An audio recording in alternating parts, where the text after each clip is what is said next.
እንኳን ለሰማዕቱ ለቅዱስ ቂርቆስና ለእናቱ ለቅድስት ኢየሉጣ ወርሃዊ መታሰቢያ በዓል እንዲሁም በዚህች ዕለት ታስበው ለሚውሉ ቅዱሳን ወርሃዊና ዓመታዊ መታሰቢያ በዓላቸው በሰላም አደረሳችሁ አደረሰን። በስመ አብ ወወልድ ወመንፈስ ቅዱስ አሐዱ አምላክ አሜን። ውድ የተከበራችሁ የአሐዱ ሚዲያ ቤተሰቦች፣ ይህ ተወዳጅ የሆነው መንፈሳዊ አዲሱ ቻናላችን ለሁሉም ሕዝበ ክርስቲያን ተደራሽ እንዲሆንና ይህንን ቻናል ለማሳደግ ከእናንተ የሚጠበቀው አንድ ነገር ብቻ ነው። ሁል ጊዜ ቪዲዮውን ስትመለከቱ ይህን ቻናል ላይክ በማድረግ ጀምሩ። እንዲሁም በመጨረሻ በኮሜንት ሴክሽናችን ላይ በመግባት ያላችሁን ሐሳብ አስተያየት ጻፉልን። ሐሳብ አስተያየት ከሌላችሁ ደግሞ የሰማችሁትን ቃል በኮሜንት ሴክሽናችን ላይ በመግባት አሜን ብሎ በመጻፍ ይህንን ቻናል መደገፍ እንዲሁም ይሁንልኝ ይደረግልኝ የሚለውን ቃል መግለጽ ያስፈልጋል። ይህ የእናንተ ድጋፍ ብቻ ነው። የተከበራችሁ የልዑል እግዚአብሔር ቤተሰቦች፣ የእናታችን የቅድስት ድንግል ማርያም የአስራት ያደራ ልጆች፣ የቅዱሳን መላእክት፣ የቅዱሳን ጻድቃን፣ የቅዱሳን ሰማዕታት ወዳጆች በልዑል እግዚአብሔር አምላካችን ፍጹም ሰላምታ እንደምን ቆያችሁ እያልን ከዚህ በመቀጠል ሰኔ 15ን ቀን የቅዳሴውን ምስባክና በቅዳሴ ጊዜ የሚነበበውን ምንባብ እናሰማለን። መዝሙር 89 ቁጥር 19 በዚያ ጊዜ ለልጆችህ በራእይ ተናገርህ፣ እንዲህም አልህ፣ ረድኤቴን በኃይል ላይ አኖርሁ፣ ከሕዝቤ የተመረጠውን ከፍ ከፍ አደረግሁ።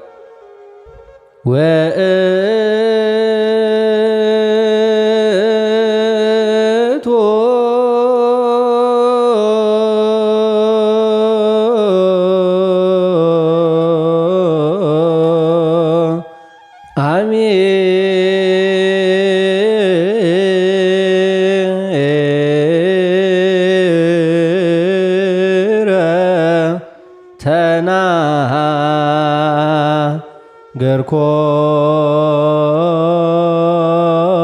ተናገርኮሙ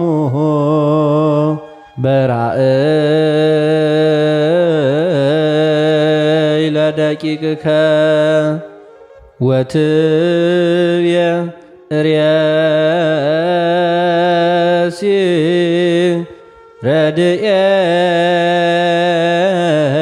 ረድኤተ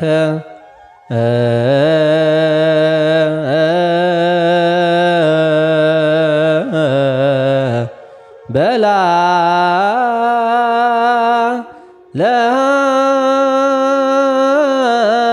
ለኃይል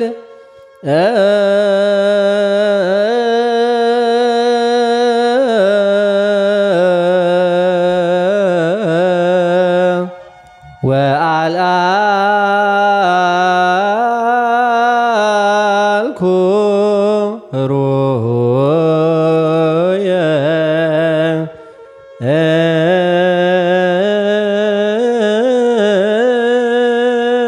ምዝብ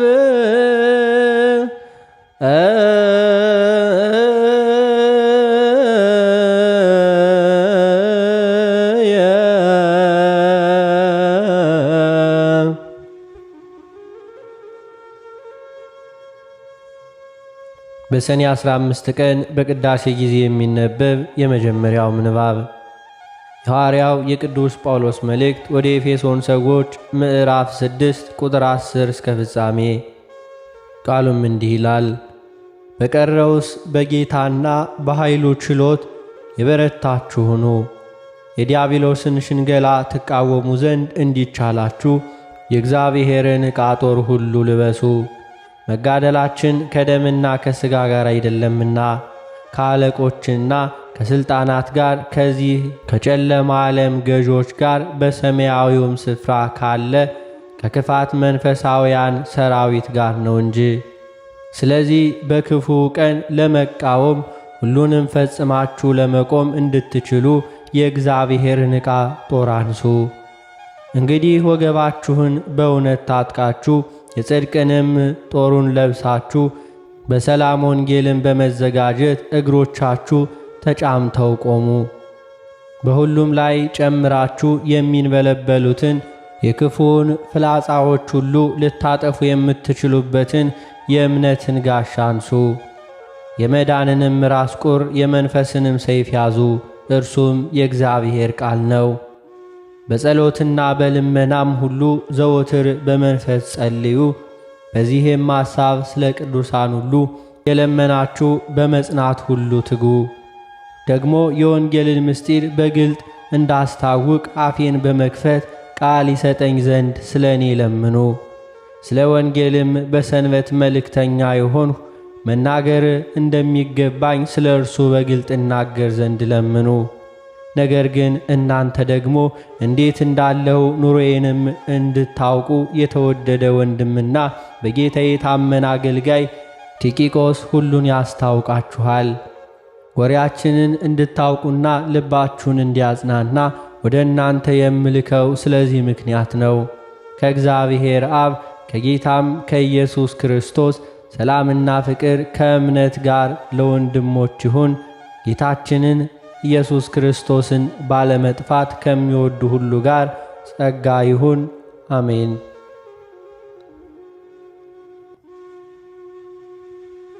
በሰኔ 15 ቀን በቅዳሴ ጊዜ የሚነበብ ሁለተኛው ምንባብ የሐዋርያው የቅዱስ ዮሐንስ መልእክት አንደኛ ዮሐንስ ምዕራፍ 4 ቁጥር 16 እስከ ፍጻሜ።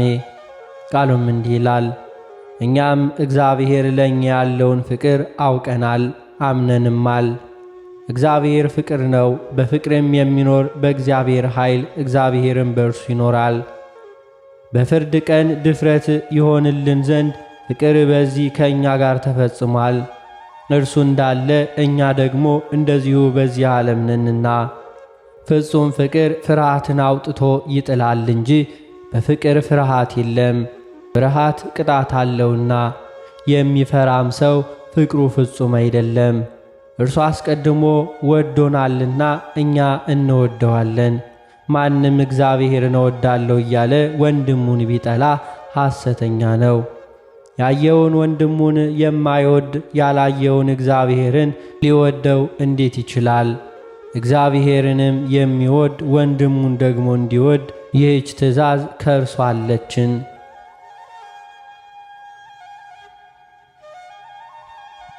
በሰኔ 15 ቀን በቅዳሴ ጊዜ የሚነበብ ሦስተኛው ምንባብ የሐዋርያት ሥራ ምዕራፍ 25 ቁጥር 1 እስከ ቁጥር 13።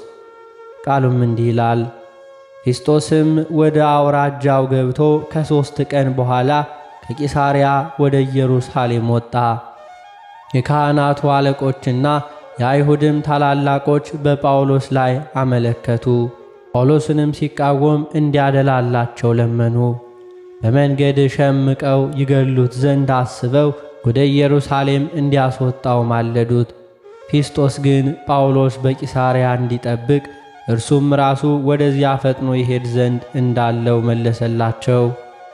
እንግዲህ በዚህ ሰው ክፋት ቢሆን ከእናንተ ዘንድ ያሉት ባለሥልጣኖች ከኔ ጋር ወርደው ይክሰሱት አላቸው። በእነርሱም ዘንድ ከ8 ወይም ከ10 የማይበልጥ ቀን ተቀምጦ ወደ ቂሳርያ ወረደ። በነገውም በፍርድ ወንበር ተቀምጦ ጳውሎስን ያመጡት ዘንድ አዘዘ። በቀረበም ጊዜ ከኢየሩሳሌም የወረዱ አይሁድ ከበውት ቆሙ። ይረቱበት ዘንድ የማይችሉትን ብዙና ከባድ ክስ አነሱበት። ጳውሎስም ሲሟገት የአይሁድን ሕግ ቢሆን መቅደስንም ቢሆን ቄሳርንም ቢሆን አንዳችስ እንኳ አልበደልሁም አለ። ፊስጦስ ግን አይሁድን ደስ ያሰኝ ዘንድ ወዶ ጳውሎስን ወደ ኢየሩሳሌም ወጥተህ ስለዚህ ነገር ከዚያው በፊቴ ትፈርድ ዘንድ ትወዳለህን ብሎ መለሰለት። ጳውሎስ ግን እፈርድበት ዘንድ በሚገባኝ በቄሳር ፍርድ ወንበር ፊት ቆሜአለሁ። አንተው ደግሞ ፈጽመህ እንደምታውቅ አይሁድን ምንም አልበደልሁም። እንግዲህ በድዬ ወይም ሞት የሚገባውን ነገር አድርጌ እንደሆነ ከሞት ልዳን አልልም። እነዚህ የሚከሱኝ ክስ ከንቱ እንደሆነ ግን ለእርሱ አሳልፎ ይሰጠኝ ዘንድ ማንም አይችልም። ወደ ቄሳር ይግባኝ ብያለሁ አለ። በዚያን ጊዜ ፊስጦስ ከአማካሪዎቹ ጋር ተማክሮ ወደ ቄሳር ይግባኝ ብለሃል፣ ወደ ቄሳር ትሄዳለህ ብሎ መለሰለት።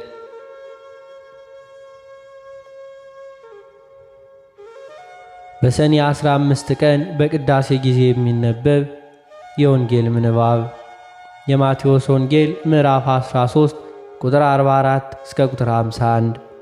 ቃሉም እንዲህ ይላል።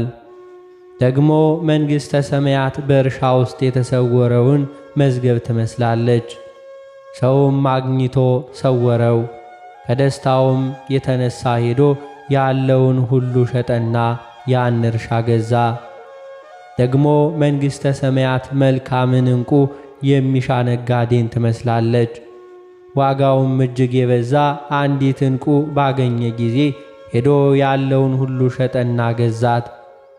ደግሞ መንግሥተ ሰማያት ወደ ባሕር የተጣለች ከሁሉም ዓይነት የሰበሰበች መረብን ትመስላለች። በሞላችም ጊዜ ወደ ወደቡ አወጧት። ተቀምጠውም መልካሙን ለቅመው በዕቃዎች ውስጥ አከማቹ፣ ክፉውን ግን ወደ ውጭ ጣሉት። በዓለም መጨረሻ እንዲሁ ይሆናልና መላእክት መጥተው ኀጢአተኞችን ከጻድቃን መካከል ይለዩአቸዋል፣ ወደ እቶነ እሳትም ይጥሏቸዋል። በዚያ ለቅሶና ጥርስ ማፋጨት ይሆናል። ስለ ቃሉ የጌታችን የአምላካችን የመድኃኒታችን የኢየሱስ ክርስቶስ ስሙ የከበረና የተመሰገነ ይሁንልን።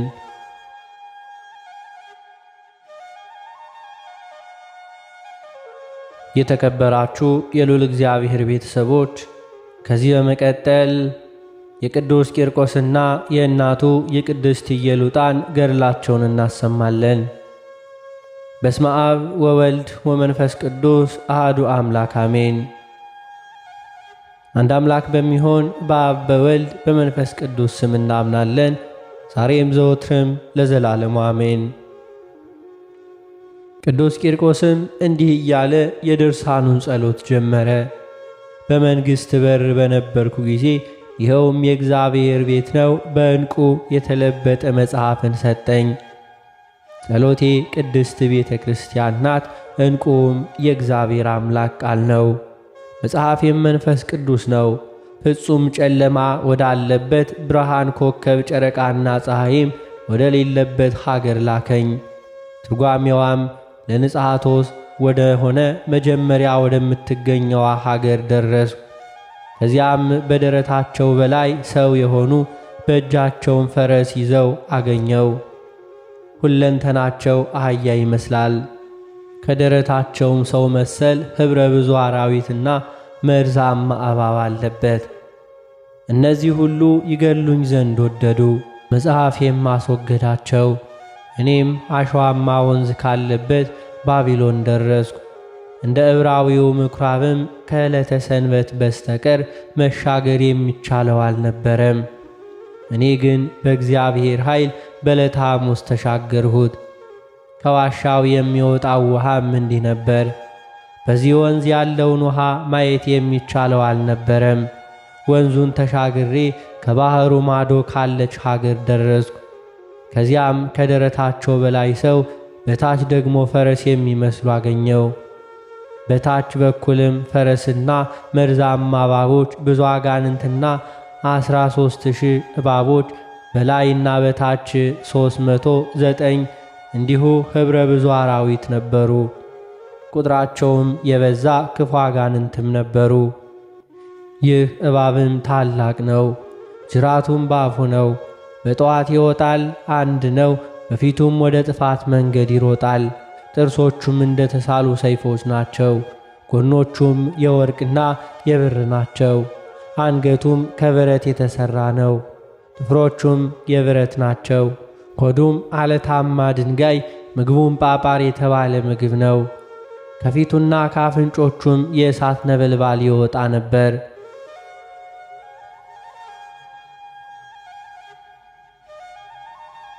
ዓይኑንም በገለጠ ጊዜ የዮርዳኖስን ውሃ ይሰበስብ ነበር።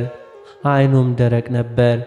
ይህም ከሳተ በኋላ ሔዋንን ያሳተ ከዙፋኑም የወደቀው ሰይጣን ነው።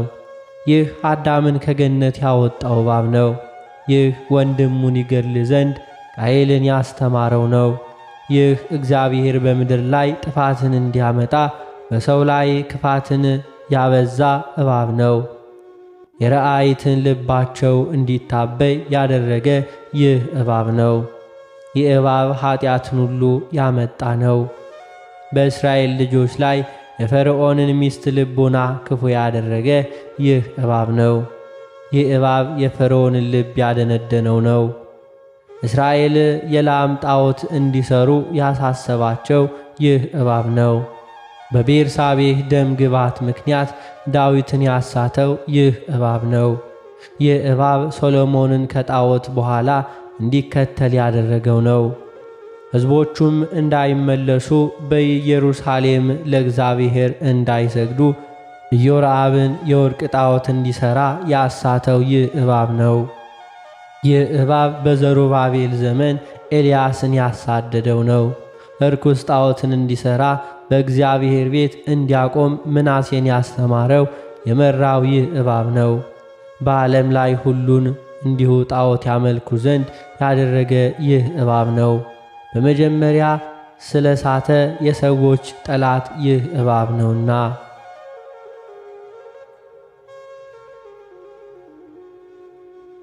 ከዚህ በኋላም አየኝና ተከትሎ ሊገድለኝ ወደደ። ያን ጊዜም ጌታ ኢየሱስ ክርስቶስ ከቅዱሳን መላእክቶቹ ጋር ወረደ፣ እባቡንም አቃጠለው፣ የአጋንንትንም ዘሮች ሁሉ አስወገደ። ተበትነው የቀሩ እስራኤልንም ሰበሰበ። በዚያችም ሀገር አደሩ። የበሯ መድረክ ምልክትም ይህች ናት። ግዝፈቱ 300 ክንድ የሚሆን ታላቅ የብረት ጣዖት ነበር። የአፉ ውስጥም 4 ክንድ ነበረ። ብረቱም ሁለንተናው የተጻፈበት ነበር። በዚያ ቦታም የብረት ምልክት አልነበረም። ሕያው ነፋስ ያለው በዚያ ማለፍ አይችልም ነበር። ከቤተ መንግሥቱ በር ደርሼ ይህንን ጸሎት በጨረስኩ ጊዜም ዲያብሎስ በሽማግሌ ሰው ተመስሎ ያለቅስ ጀመር። ወዮልኝ ወይታለብኝ፣ በ3 ዓመት ሕፃን ተሸነፍኩኝ። ወዮልኝ ወይታለብኝ፣ ለዚያ ሕፃን መሳቂያ የሆንሁ እኔ የብረት ችንካሬን የት ልወሩረው? እንግዲህ የማደርገውን አላውቅም። የጣዖታት ቤቶቼ ወደቁ፣ መዝገቦቼም ፈራረሱ። በ3 ዓመት ሕፃን መሸነፌን አፍሬአለሁና አለ። ጎልማሳ ቢያሸንፈኝ ድንቅ አልነበረም። ነገር ግን ትንሹ ሕፃን አሸነፈኝ። ምን ላድርግ? ከእንግዲህስ ወዲህ ወደ ሽማግሌ ሰው ልመለስ? እርሱ ይሰማኛልና ይህንንም ዓለም ይወዳልና። ወይንስ ቢቻለኝ ወደ ጎልማሳው ልግባ? የቤተ ክርስቲያን አምድ የሆነ ጴጥሮስን አነዋወጽሁት፣ የጠቀመኝ ግን አልነበረም። ወደ ጎልማሳው ብሄድ እነሆ ጎልማሳው ጳውሎስ ድል አደረገኝ።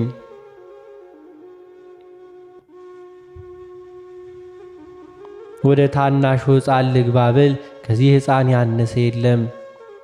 ወደ እንስሳ ልግባ ብል እንዲሁ እንስሳ አይናገርም። በትዕግሥቱ ብዛትና በሚያስደስት ታምራቱ ኃያሉ ቂርቆስ ባሸነፈው ዕለት መዋረዱና መውደቁ ሲገለጥ የተናገራት ይህች የሰይጣን አነጋገር በእጁ ውስጥ በግዛት እንዳሉ ነፍሳት እንዲሁም የእርሱን ነፍስ ሊያግዛት በወደደ ጊዜ በመስቀል ላይ ያለ ክርስቶስ ባሸነፈው ዕለት ሰይጣን ወደ እርሱ ቀርቦ ከዚህ ቀድሞ የተናገራት ነገሩን እንዲሁ መሰለቻት። ያን ጊዜ ምስጋና ይግባውና ክርስቶስ ገሠጸው። በመስቀሉ ዙሪያም የሰማይ ሰራዊት ሁሉ ደንግጠው ተመለከቱ። በክፉ ሥቃይም ተያዘ፣ ፈጽሞም ፈራ። የእግዚአብሔር ልጅ እንደሆነ ተረዳ። የጥምቀት ዕለት በዮርዳኖስ ወንዝ ዳግመኛ በደብረ ታቦር እግዚአብሔር አብ እንደ መሰከረለት አወቀ። ከዚህ በኋላ በእርሱ ምክንያት አላሰው። በእርሱም ነፍሳት ወዳሉበት ገብቶ ያወጣቸው ዘንድ ሳይችል ቆሞ ቀረ። ሥራዎቹ ሁሉ ከጌታችን ጋር ያደረጋቸው ተቃውሞዎች በፊቱ የተሳሉ የተገለጡ ነበሩ።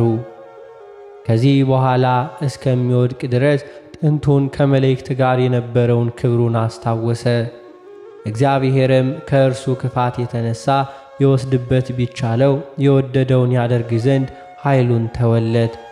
ልዑል እግዚአብሔር ከአይሁድ ጋር ያደረጋቸውን ሥራዎቹን ሁሉ ታገሰ። እርሱ ግን ከክፋቱ የተነሳ እምቢ አለ። ሰማይና በውስጡ ያሉት ምድርና በእርሷ ላይ ያሉት በፊቱ መቆም የማይችሉ ቢሆኑ በጲላጦስ ፊት ቆሙ። ነገር ግን በመጨረሻው እግዚአብሔር አምላክ ይከፍለዋል።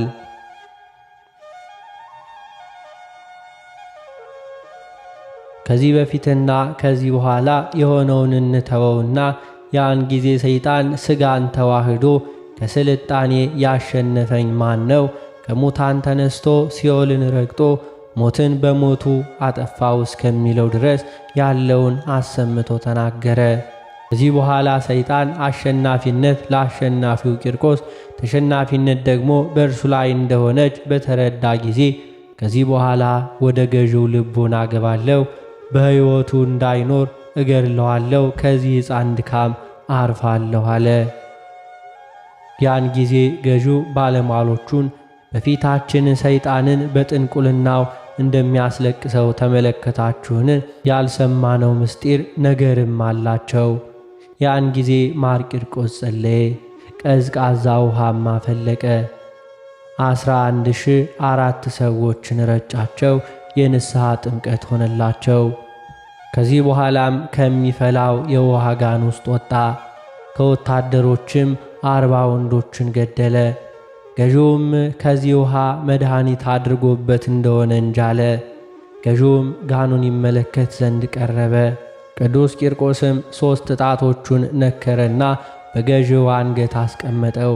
ከአንገቱ ያለው ሰውነቱም እንዲሁ ተመለጠ። ያን ጊዜም ገዢው ሕፃኑን እነሆ አምላክ እንዳለህ አወቅ፣ አድነኝ፣ ፈውሰኝ አለው። ቅዱስ ቂርቆስም መለሰለት፣ በዚህ ነገር ዕድል የለህም፣ እንደማታምን አውቃለሁ። ነገር ግን ስለሚያምኑት ስለ እነዚህ እፈውስሃለሁ አለው።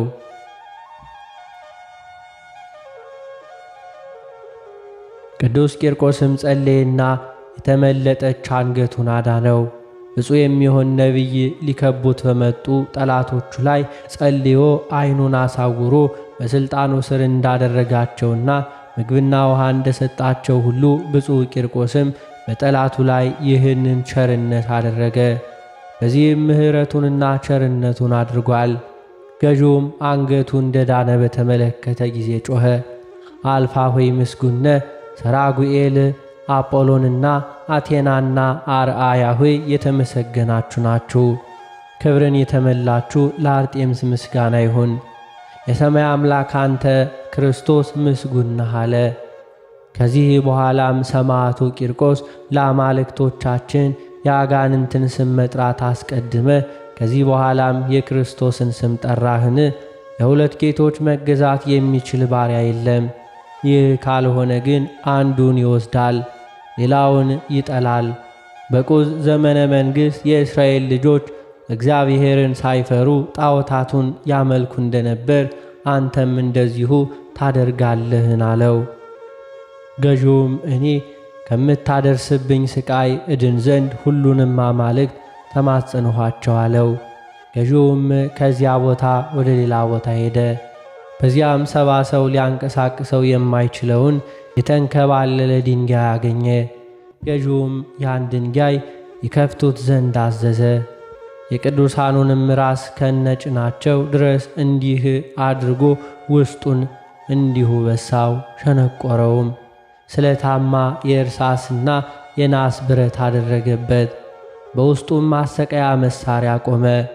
ወታደሮቹም ቅዱሳኑን ከላይ አስተኟቸው። ጭናቸውን በገመድ አስረው ጎተቷቸው። ድንጋዩም ከመሬት የተጣበቀ ነበር። እነርሱም በውስጡ ነበሩ። ሲጎትቷቸውም የቅዱሳኑ ሰውነት ተቆራረጠ፣ እንደ ጥቃቅን አሸዋም ሆነ። ያን ጊዜም የእግዚአብሔር መልአክ ከሰማይ መጣና ከችግርና ከስቃይ አዳናቸው።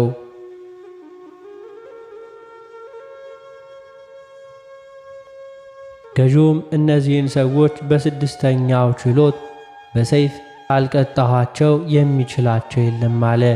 በፍጥነት እንዲያሰቃዩአቸውም አዘዘ። ማር ቂርቆስም ለተጠራበት አጠራር ዓላማ ከእናቱ ከኢየሉጣ ጋር እየጸለየ ሳለ የእግዚአብሔር መልአክ ከበቧቸው። ጌታ ኢየሱስ ክርስቶስም በልባቸው ውስጥ ያለውን የሚያውቅ ሲሆን ቃላቸውን ይሰማ ዘንድ ከሰማይ መጣ። ማር ቂርቆስም ጌታችን ማኅበረ መላእክትን አስከትሎ ሲመጣ ባየ ጊዜ ሰገደለት። ጌታዬ ሆይ እንደ ቸርነትህ የምለምንህ ሁሉን ስጠኝ፣ ካልሰማሃኝ ግን ከጻፍከኝ የሕይወት መጽሐፍ ደምስሰኝ አለ። መድኃኒታችንም ማር ቂርቆስን የምትሻውን ሁሉ ለምነኝ እሰጥሃለሁ አለው። ቅዱስ ቂርቆስም አምላኩን ሥጋዬን በምድር እንዲቀበር አታድርግ፣ በስሜ የሚጸልዩትን መታሰቢያን የሚያደርጉትን በእኔ ስም ቤተ ክርስቲያንህን የሚሰሩትን ሰማዕትነትን በተቀበልሁባት ዕለት በዓሌን የሚያደርጉትን ሁሉ በሰማይ ዋጋቸውን ስጣቸው። ስንዴያቸውንና ወይናቸውን በምድር አብዛ፣ ሀብታቸውንም ሁሉ ባርክ። ቤተ ክርስቲያኔ በተሠራበት የከብት ሞት አይምጣ፣ በሽታም ወደ ሰው አይቅረብ፣ የእህል ማነስና የውሃ መድረቅ አይሁን አለ።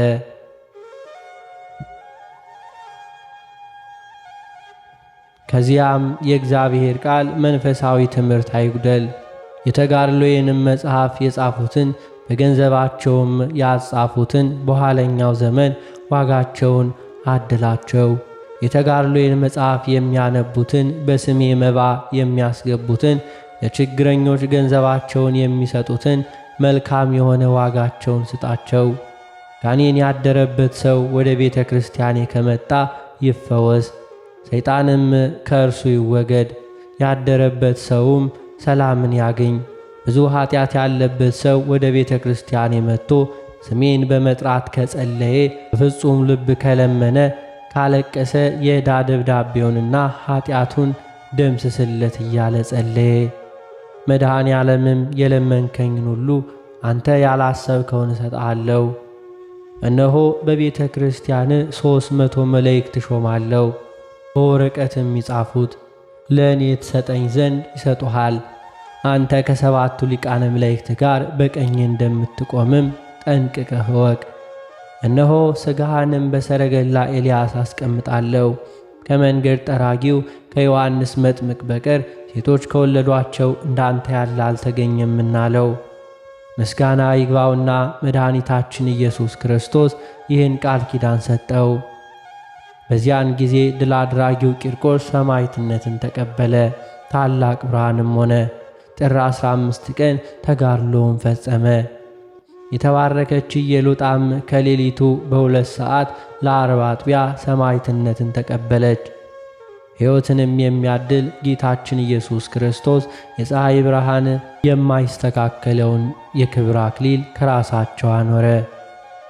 ገዢውም 11,004 ሰዎችን ይገድሏቸው ዘንድ አዘዘ። ወታደሮቹም እንዳዘዛቸው አደረጉ። ከገደሏቸውም በኋላ የቅዱሳኑን ሥጋ በተኑ። የእግዚአብሔር መላእክትም ሥጋቸውን ሰበሰቡ፣ የተቆራረጠውንም ሁሉ ጠበቁ። ጥር 16 ቀን ሰማዕትነትን ተቀበሉ።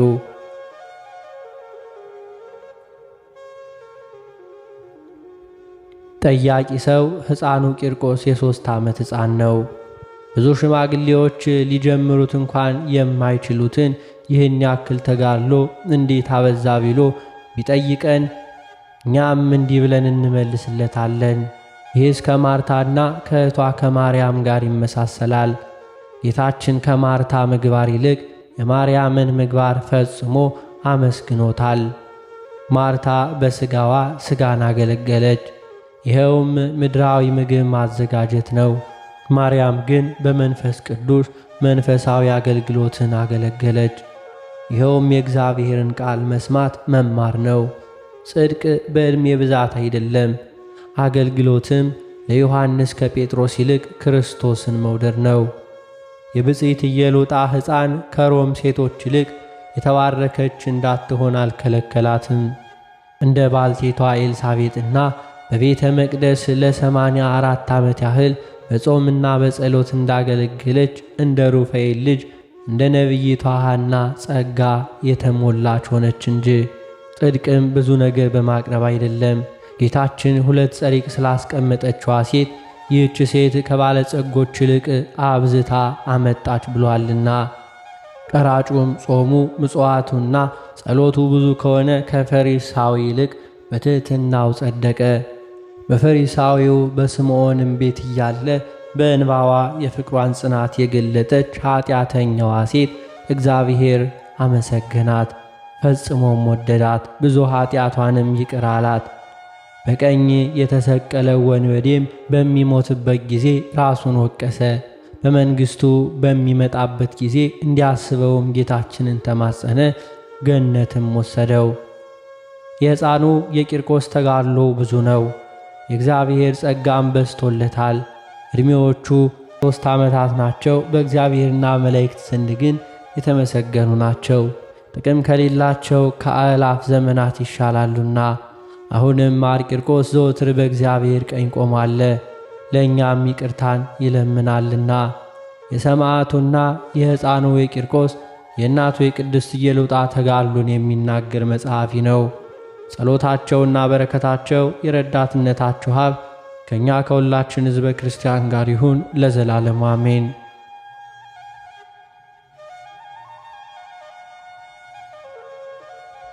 አንድ አምላክ በሆኑ በአብ በወልድ በመንፈስ ቅዱስ ስም የሚነበብ በብዙ ሥቃይ የክርስቶስ ምክሩ የሆነ የቅዱስ ቂርቆስን የታምራቱን ዜና ለሚሰሙት ጥቅም ይሆን ዘንድ እነሆ እንናገራለን። ጸሎቱ የረዳትነቱ ሀብት ከአገልጋዮቹ ጋር ይሁን ለዘላለሙ አሜን። በተቀደሰችዋ በሮሃ ሀገር የአምላኩን የክህነት ሥልጣን የተቀበለ ጻድቅና ካህን የሚሆን አንድ ንጉሥ ነበር። የዓለምን ተድላ ንቆ መንግሥቱን ከተወ በኋላ በገዳም ሲኖር ለ40 ዘመን ያህል በበዓላትና በሰንበት ቀናት ከሰማይ ኅብስትና ወይን ይወርድለት ነበር። ክቡር ሥጋው ባረፈበት ቦታም የእውነተኛይቱ ምልክት እስከ ዛሬ አለ። በንግሥናው እያለም መንፈስ ቅዱስ እንደተመለከተው በእግዚአብሔር ፈቃድ በባሕሩ ላይ ቤተ ክርስቲያን ይሠራ ዘንድ ተነሣ። ንጉሥ ይምርሃነ ክርስቶስም በግዛቱ ያለው ሕዝብ የቤተ ክርስቲያኑን መሠረት ያሳምሩት ዘንድ ሁሉም እያንዳንዱ ድንጋይ አፈር እንዲሸከም አዋጅ ነጋሪ አዘዘ። ከባሕሩ ወደብ አጠገብ ቆሞ ሳለ ለቤተ ክርስቲያን መሠረት የሚሆን ርብራብ ከባሕሩ ላይ ይሠራ ዘንድ አንዱ አገልጋዩ ወደ ባሕር ገባ። ይህንንም ሲሠራ የባሕሩ ጋኔን መጣና መታው፣ ፈጥኖም ሞተ። ንጉሥ ይምርሃነ ክርስቶስም የሰይጣንን ተንኰል በተመለከተ ጊዜ ፈጽሞ አዘነ። ስለ ሞተው አገልጋዩና ስለ ቤተ ክርስቲያኑም ማሰራር በዚህ ጋኔን ላይ ምን ማድረግ እንዳለበት እያሰበ ሳለም ስለ ጽድቅ የተጋደለ ማር ቂርቆስ በታላቅ ክብር በድንገት ተገለጠለት።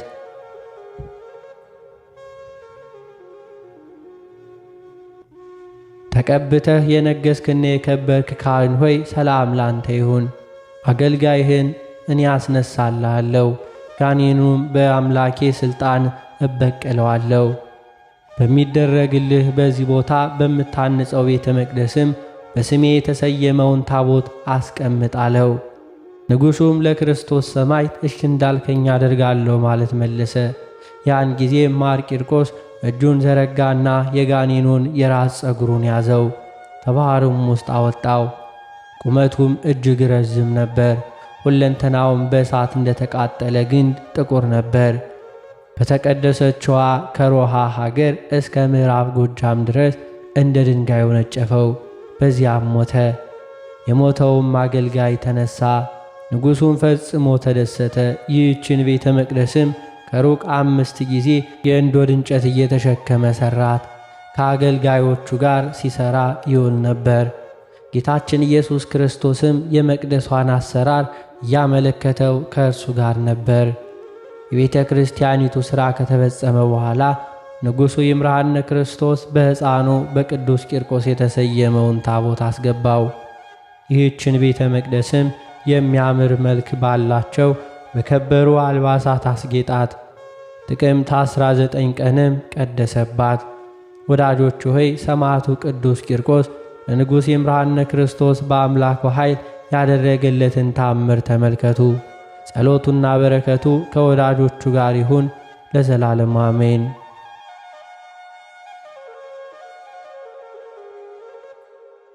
የተከበራችሁ የልዑል እግዚአብሔር ቤተሰቦች ከዚህ በመቀጠል በሰኔ 15 ቀን የሚነበበውን ስንክሳር እናሰማለን።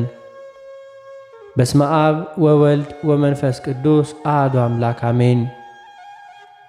አንድ አምላክ በሆነ በአብ በወልድ በመንፈስ ቅዱስ ስም ሰኔ 15 በዚች ቀን የሰማይ ጭፍራ የተባለ የቅዱስ ሚናስ ቤተ ክርስቲያኑ መሪዮጥ በተባለ ሀገር የከበረችበት ነው። ከዚህም አስቀድሞ የቅዱስ ሚናስ ሥጋ ተሰውሮ ይኖር ነበር። ጌታችንም ሊገልጠው በወደደ ጊዜ ምክንያት አደረገ። ይኸውም እንዲህ ነው።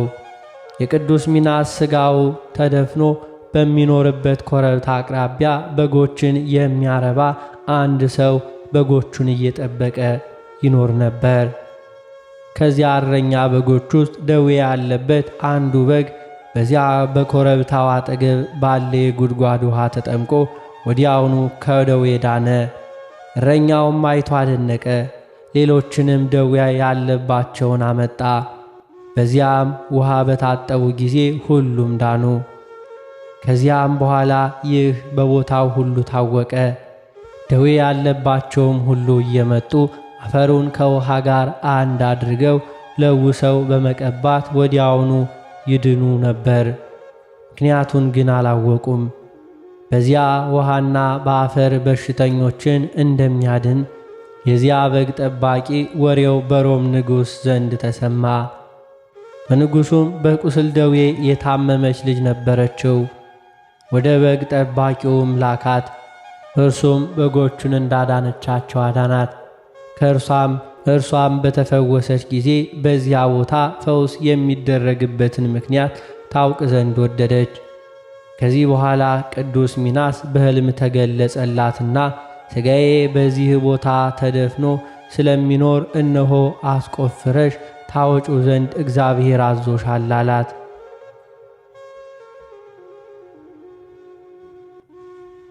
ከእንቅልፏም በነቃች ጊዜ ቅዱስ ሚናስ እንዳዘዛት አደረገች። የከበረ ሥጋውንም አወጣች። በዚያም ውብ የሆነች ቤተ ክርስቲያንን ሠራችለት። ንጉሡም በዚያ ቦታ ከተማ እንዲሠሩ መኳንንቶቹንና ሹማምንቱን አዘዛቸው። ታላቅ ከተማም ተሠራች። ስሟም መሪዮጥ ተባለች። እግዚአብሔርም ከቅዱስ ሚናስ ሥጋ ቁጥር የሌላቸው ድንቆችና ታምራትን ገለጠ። ሊቀ ጳጳሳቱም ከኤጲስቆጶሳቱ ጋር መጥቶ ቤተ ክርስቲያኒቱን በዛሬዋ ዕለት አከበራት። በዚያችን ቦታ የሚሰሩ የድንቆችና የታምራቶች ወሬ በቦታው ሁሉ ተሰማ። ለእግዚአብሔር ምስጋና ይሁን። እኛንም በቅዱስ ሚናስ ጸሎት ይማረን፣ በረከቱም ከእኛ ጋር ትኑር ለዘላለሙ አሜን። አነሳስቶ ላስጀመረን አስጀምሮ ላስፈጸመን ለጌታችን ለአምላካችን ለመድኃኒታችን ለኢየሱስ ክርስቶስ ክብርና ምስጋና ይገባዋል፣ ዛሬም ዘውትርም ለዘላለሙ አሜን። አባታችን ሆይ በሰማያት የምትኖር፣ ስምህ ይቀደስ፣ መንግሥትህ ትምጣ፣ ፈቃድህ በሰማይ እንደሆነች እንዲሁም በምድር ትሁን። የዕለት እንጀራችንን ስጠን ዛሬ፣ በደላችንንም ይቅር በለን እኛም የበደሉንን ይቅር እንደምንል። አቤቱ ወደ ፈተናም አታግባን ከክፉ ሁሉ አድነን እንጂ መንግሥት ያንተ ናትና፣ ኃይል፣ ክብር፣ ምስጋና ለዘላለሙ አሜን። እመቤታችን ቅድስት ድንግል ማርያም ሆይ በመልአኩ በቅዱስ ገብርኤል ሰላምታ ሰላም እንልሻለን። በሐሳብሽ ድንግል ነሽ፣ በሥጋሽም ድንግል ነሽ። አሸናፊ እግዚአብሔር እናት ሆይ ሰላምታ ላንቺ ይገባሻል። ከሴቶች ሁሉ ተለይተሽ አንቺ የተባረክሽ ነሽ፣ የማፀንሽ ፍሬ የተባረከ ነው። ጸጋን የተመላሽ ቅድስት ሆይ ደስ ይበልሽ፣ ሁሉ እግዚአብሔር ከአንቺ ጋር ነውና ከተወደደው ልጅሽ ከጌታችን ከመድኃኒታችን ከኢየሱስ ክርስቶስ ዘንድ ይቅርታውንና ምሕረቱን ለምኝልን ኃጢአታችንንም ያስተሰርይልን ዘንድ ለዘላለሙ አሜን።